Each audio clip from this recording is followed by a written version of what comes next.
بسم اللہ الرحمن الرحیم۔ السلام علیکم۔ قابل صد احترام مرشد،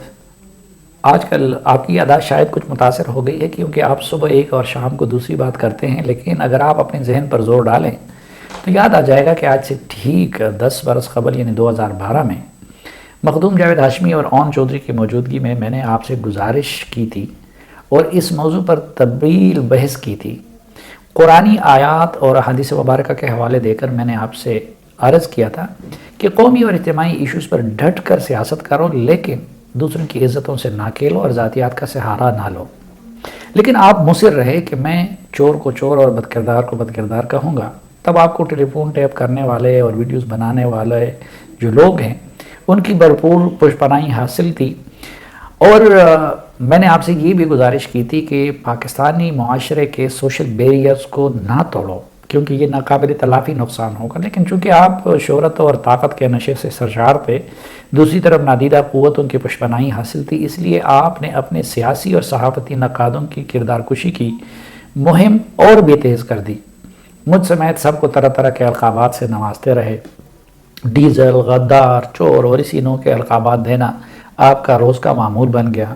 آپ محمود چغزئی کی چادر کا، مولانا فضل الرحمان کی پگڑی کا اور بلاول بھٹو کی گفتگو کا مذاق اڑاتے رہے، حالانکہ قرآن نے واضح الفاظ میں کہا ہے کہ وَلَا تَنَابَزُوا بِالْأَلْقَابِ،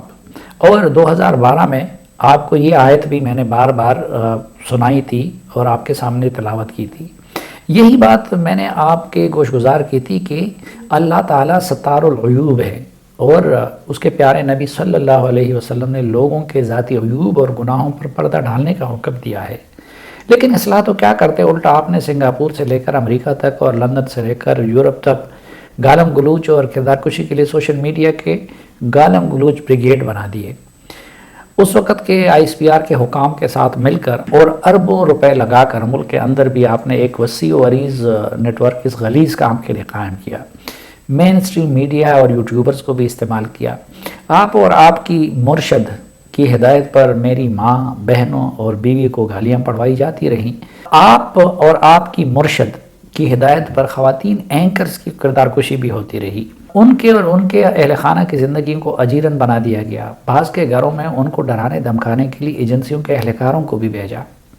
آپ کی حکومت میں خود میرے گھر کے اندر لوگوں نے گھسنے کی کوشش کی، لیکن اللہ کا شکر ہے کہ میرے سیکیورٹی گارڈ نے بہادری دکھا کر اپنا خون تو بہا دیا، لیکن گھر کے تقدس کو پامال نہیں ہونے دیا، کیونکہ اس وقت اس گھر کے اندر بستر پر میری بیمار ماں بھی پڑی ہوئی تھی اور میرے باقی اہل خانہ بھی وہاں پہ تھے۔ اس واقعے کی ایف آئی آر کو درج ہوئی 3 سال ہو گئے،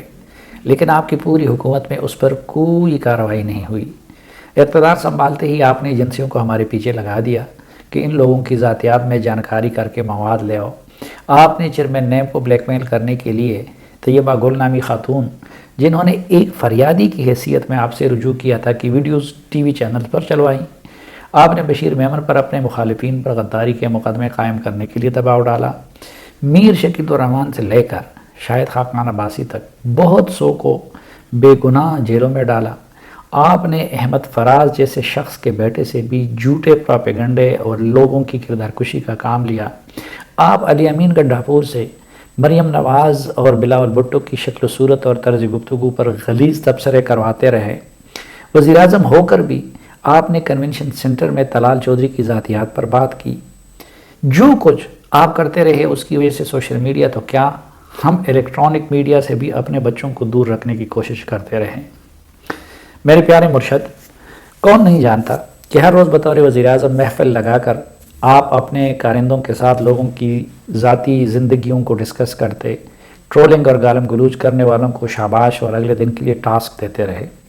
سب سے زیادہ کرب سے ہم تب گزرتے جب یہ سب کچھ کر کے بھی آپ تقریر ایاک نعبد و ایاک نستعین سے شروع کرتے اور ریاست مدینہ کا مقدس نام سیاسی مقاصد کے لیے استعمال کرتے۔ لیکن الحمدللہ اس پوری صحافتی زندگی میں میں نے کبھی میڈیا میں آپ کی ذاتیات پر بات نہیں کی، حالانکہ آپ تو جانتے ہیں کہ جو لوگ آپ کے نجی معاملات سے سب سے زیادہ واقف ہیں ان میں یہ گناہگار بھی شامل ہے۔ ابھی بھی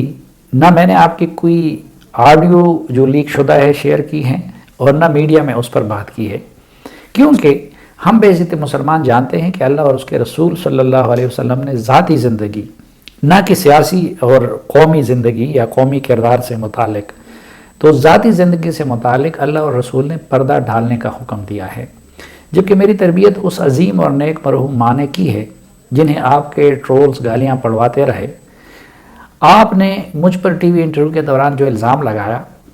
اس کی تحقیقات کے لیے پی ایف یو جے نے جو کمیٹی قائم کی ہے، میں نے اپنا اور اپنے اہل خانہ کا سب ریکارڈ ان کے سامنے رکھنے اور ہر فورم پر حاضر ہونے کا کہا ہے، لیکن آپ یا آپ کے نمائندے کئی ماہ گزرنے کے باوجود اس کمیٹی میں پیش نہیں ہو رہے ہیں۔ ان سب کچھ کے باوجود میں نے جواب میں گالی دی اور نہ ذاتیات پر اتر آیا، کیونکہ ہمیں اپنے بڑوں نے گولی کا جواب گولی سے دینا تو سکھایا ہے، لیکن گالی کا جواب گالی سے دینے سے منع فرمایا ہے۔ اس لیے یہ سب کچھ برداشت کرتے رہے اور اتنا برداشت کیا کہ اب ہم پر اس ٹرولنگ کا اور ان بیہودہ الزامات کا کوئی اثر ہی نہیں ہوتا، بلکہ سچ پوچھے تو اس معاملے میں اب ہمیں آپ اور آپ کے لوگوں نے ڈھیٹ سا بنا دیا ہے۔ تاہم مکافات عمل کے آفاقی قانون کے تحت اب شاید آپ کی باری آ گئی ہے، اس لیے آپ کو قرآن کا یہ حکم یاد آ گیا ہے کہ دوسروں کے گناہوں پر پردہ ڈالو۔ بہرحال دیر آیت درست آیت، لیکن مرشد اب بھی آپ سے میری گزارش ہے کہ اس قرآنی حکم کو صرف اپنی جان بچانے کے لیے استعمال نہ کرو، دل سے اللہ رب العزت سے معافی مانگو، یہ عہد کرو کہ آئندہ آپ دوسروں کی کردار کشی اور بہتان ترازی نہیں کرو گے۔ سچا توبہ کیا تو اللہ تعالیٰ ستار العیوب بھی ہے اور غفار الذنوب بھی ہے،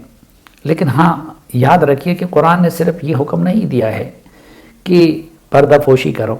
بلکہ قرآن نے جھوٹ بولنے سے بھی منع فرمایا ہے،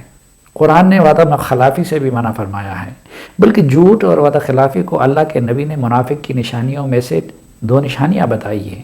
اس طرح اللہ نے اپنے محسنوں کے احسانات کا بدلہ احسان کی صورت میں دینے کا بھی درس دیا ہے۔ مرشد، اللہ توبہ کا در انسان کی زندگی میں کبھی بند نہیں کرتا، لیکن توبہ کی قبولیت کے لیے گناہ کا اقرار اور تلافی شرط ہے۔ آئیے اور قوم کے سامنے اقرار کر لیجئے کہ آپ کی پارٹی میں کس کس کو ایجنسیوں نے شامل کروایا، کس کس کیس میں کس طرح اسٹیبلشمنٹ نے عدالتوں پر دباؤ ڈال کر آپ کو ماضی میں نااہلی اور جیل جانے سے کس طرح بچایا،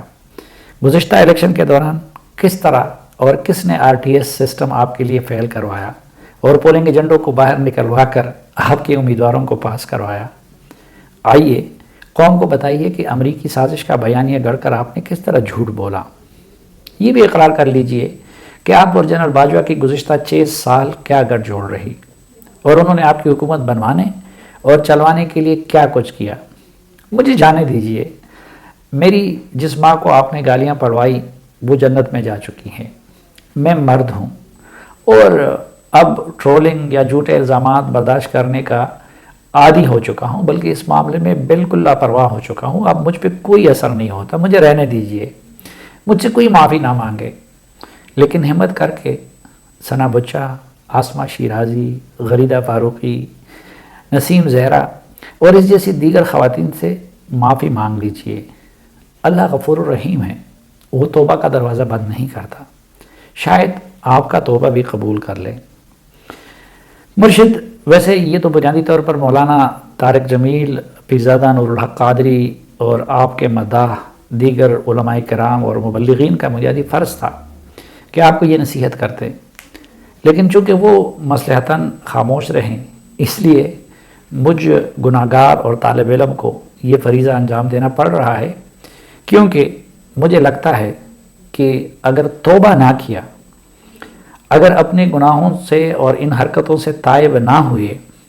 تو مجھے لگتا ہے کہ خاکم بدہن آپ پر بہت برا وقت آنے والا ہے۔ وما علینا الا البلاغ۔